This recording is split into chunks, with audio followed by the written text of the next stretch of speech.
Hey guys, Wolfie here. This is going to be a video log covering days 2 and 3 of the Chicago Comic Entertainment Expo. This is the 1st of March 2020.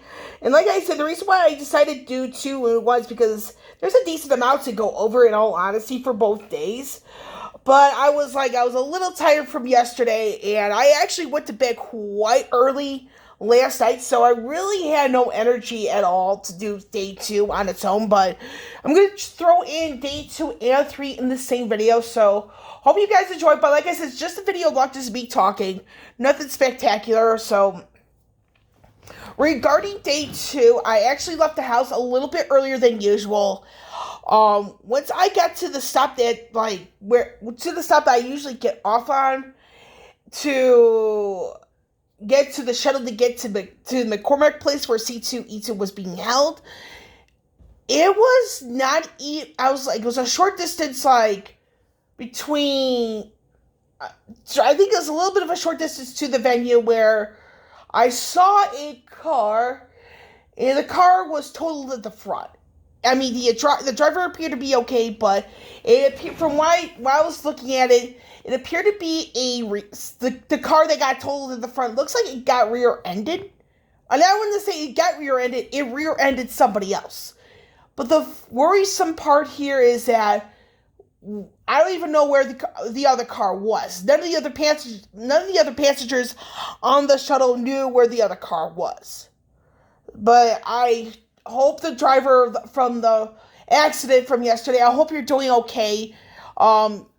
You're in my thoughts and prayers, that sort of thing. But more importantly, I hope you're doing okay. Stuff like that is freaking scary, and that's just putting it lightly.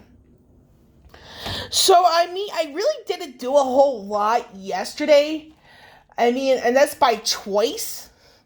So, one of the first things I did, almost as soon as I got to the venue, I almost went immediately towards the panel, because there was, like I said, there was a Jason David Frank spotlight panel. You bet your ass I was going to be there. I got there in a good amount of time. There were actually some seats available from a panel before. I was able to sneak in for the final few minutes of that one. It was pretty cool. Some good questions here and there. With the Jason David Frank panel, the spotlight one, there was no introduction. He just came in, and he had a few minutes, he was just talking about the stuff he's going through in the recent years in the sense of his projects, works, all that stuff. For those of you who are wondering, I do believe they're bringing it back to Kickstarter for Legend of the White Dragon. I'm hoping there's a little bit more details regarding, their new Kickstarter campaign, all that good stuff. And then I think it was mostly those of us in attendance of the panel I was asking questions. It was really refreshing to see a panel where the guest, the speaker, allowed us, the audience, to just ask questions, have fun with it. And that's why I continue to be a fan of Jason David Frank. It's he talked about some stuff he's been doing recently, but it was more dominated by the audience. He just took the ball, went with it. I like that, those sort of panels. It's where just do a few minutes here and there, just and then let the audience take care of the rest. I did ask a question. For those of you who aren't on YouTube and follow Jason David Frank, I did ask a question about the poetry, because I noticed he was doing a lot more of the spoken word as of late. And that's surprising for somebody like him, in my opinion, but it's a surprise that made my heart smile, because it's sometimes you just don't want to limit yourself to one type of talent. And for him to venturing out into the spoken word poetry, and the poem I had a video of a performance of Mask, it was as if he'd been writing poetry for years. He was a freaking natural. And the whole thing that with Jason Font, and like I said, Jason Font, by the way, Jason Font is the best surprise that came out of C2E2 by far.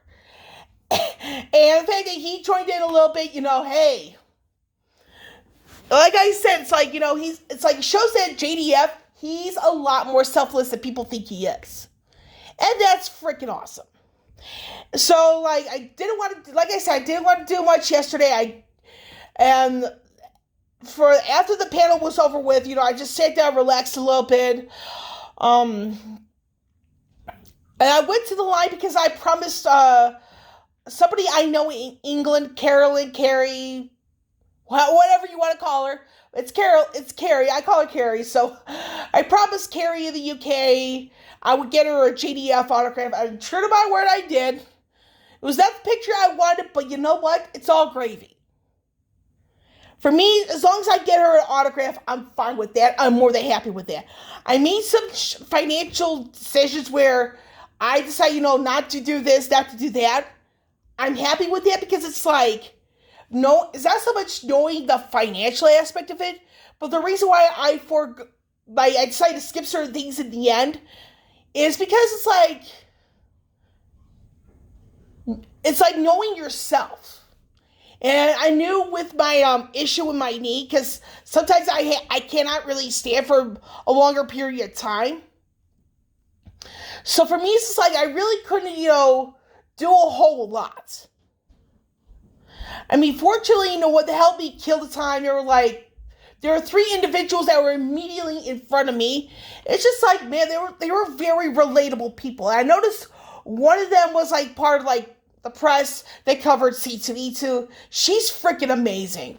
But, in all the sense of the word, it's just like having people there, just talking, do a little friendly trash talk, all that good stuff, getting you talked about certain different things. It's just like, it makes the time go faster and waiting a lot more worth it. So, yeah, I mean, but yeah, JDF, he just made that yesterday just a whole lot better in every aspect of the word. And like I say, if you have not heard or read his poem Mask, go do it. Do it. It's just the way he worded it and the way he performed it in that video is just amazing. I just can't tell how much. I just can't tell anybody enough how much I love that piece, because it's like able to interpret it as the way you hear it, the way you see it, and the way I heard it. It's just, man, it's just so good, so good. And with that, I say, you know what, get myself a little bite to eat at one of the vendors,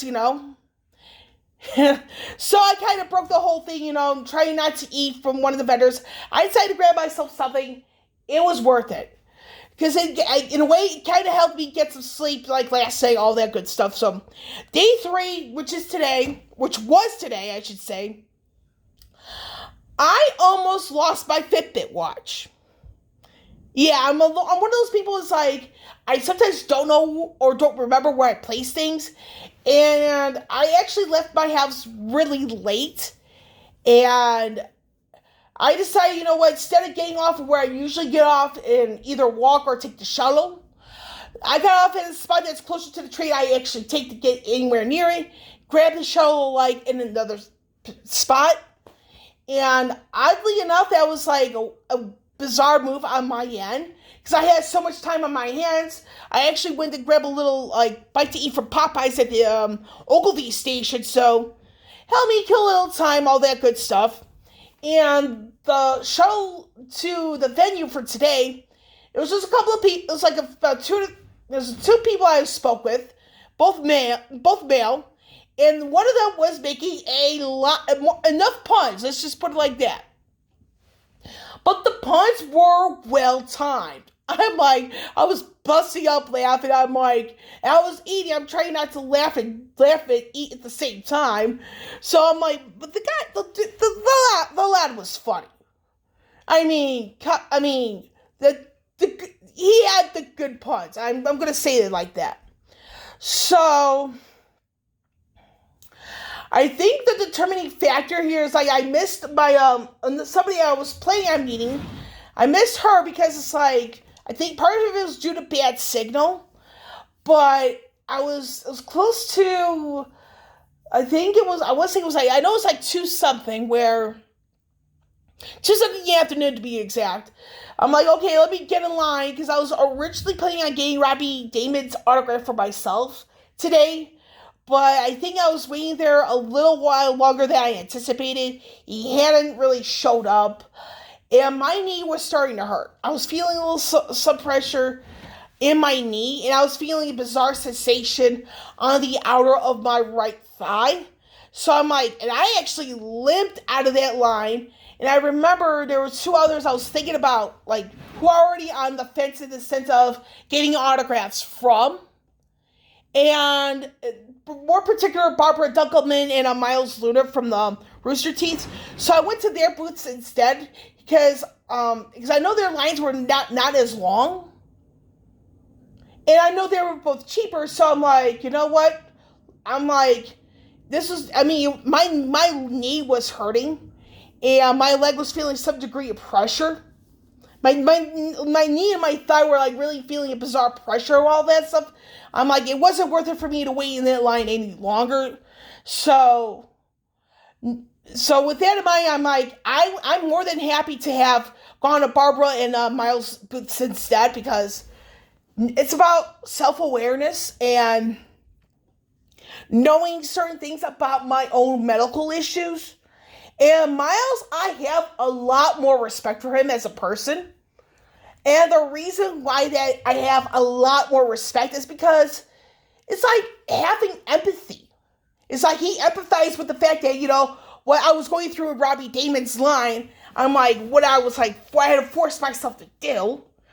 And I'm like, and it's like, you don't see that with many actors and actresses. You don't see that. It's like the empathy, the compassion. It's like, I mean, wow. I was blown away in such a good way. And I'm like, and I decided to take part in this whole thing with pizza. His thing about pizza, it's like, yeah, it's like, I wish there were people that had the empathy at the level that Miles has, that Miles demonstrated. And the reason why I wish more people have that type of empathy in life is because you don't know if people can relate to you, or they may know somebody else who has the same issues as you do. And in all honesty, I mean, I'm glad to have made the decision that I have by going to Barbara and Miles' autograph booths instead. I'm grateful for that. It's like with Miles, it's like the fact that he has so much empathy is like, damn. Not many people have that, regardless of how famous they are, or if they're a voice actor or just a regular Joe. You don't see many people like that. And I wish there were more people like Miles.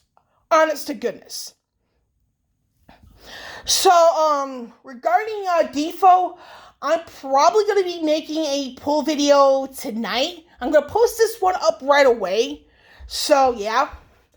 On that note, for C2E2 2021, I don't know the dates quite yet, but it's going to really rely on the guest list. For C2E2 2021, this will definitely rely on the guest list, because I think this year, it could have been better for the guest list for C2E2 this year. It could have been a lot better. And I'm surprised that it did not sell out. But I hope, in all honesty, in all sincerity, that the people behind C2E2 sees this year as a learning lesson. And that's all I've got. Outside of that, C2E2 had for yesterday, today, days 2 and 3, just a bit of a crazy beginnings on my end. I know today was more, I caused certain things to happen, but with yesterday, it's just like, to the driver again, I hope you're doing okay in all seriousness. It's scary to go through a car accident like that, and I just just know that you're in my thoughts and prayers at this time. And that's all I've got. Outside of that, C2E2 had for yesterday, today, days 2 and 3, just a bit of a crazy beginnings on my end. I know today was more, I caused certain things to happen, but with yesterday, it's just like, to the driver again, I hope you're doing okay in all seriousness. It's scary to go through a car accident like that, and I just So with that, I'm going to get going, and I will catch you all on the flip side.